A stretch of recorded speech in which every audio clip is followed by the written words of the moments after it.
الذي جعل لكم الأرض مهدا وسلك لكم فيها سبلا وأنزل من السماء ماء فأخرجنا به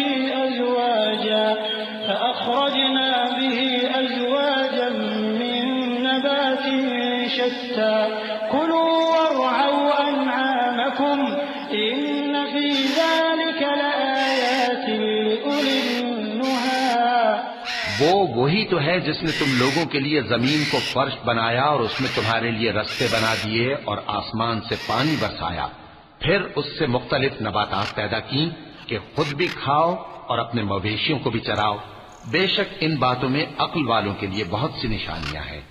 منها خلقناكم وفيها نعيدكم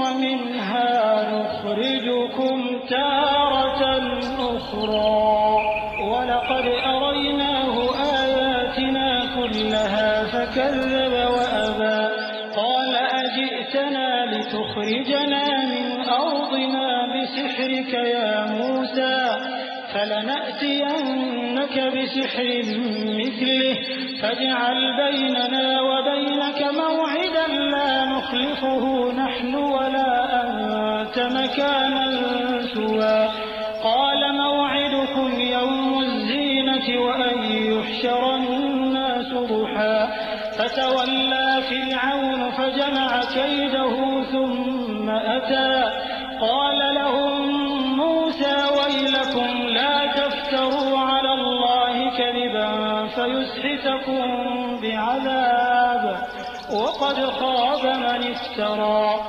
اسی زمین سے ہم نے تم کو پیدا کیا اور اسی میں ہم تمہیں لوٹائیں گے اور اسی سے ہم تمہیں دوسری دفعہ نکالیں گے۔ اور ہم نے فرعون کو اپنی سب نشانیاں دکھائیں مگر وہ تکذیب اور انکار ہی کرتا رہا۔ کہنے لگا کہ موسیٰ کیا تم ہمارے پاس اس لیے آئے ہو کہ اپنے جادو کے زور سے ہمیں ہمارے ملک سے نکال دو؟ تو ہم بھی تمہارے مقابل ایسا ہی جادو لائیں گے، تو ہمارے اور اپنے درمیان ایک وقت مقرر کر لو کہ نہ تو ہم اس کے خلاف کریں اور نہ تم، اور یہ مقابلہ ایک ہموار میدان میں ہوگا۔ موسیٰ نے کہا کہ آپ کے لیے یوم زینت کا وعدہ ہے اور یہ کہ لوگ اس روز دن چڑھے اکٹھے ہو جائیں۔ تو فرعون لوٹ گیا اور اپنے سامان جمع کر کے پھر آیا۔ موسیٰ نے ان جادوگروں سے کہا کہ یہ تمہاری بربادی ہوگی، اللہ پر جھوٹ نہ باندھو، وہ تمہیں عذاب سے فنا کر دے گا، اور جس نے جھوٹ باندھا وہ نامراد رہا۔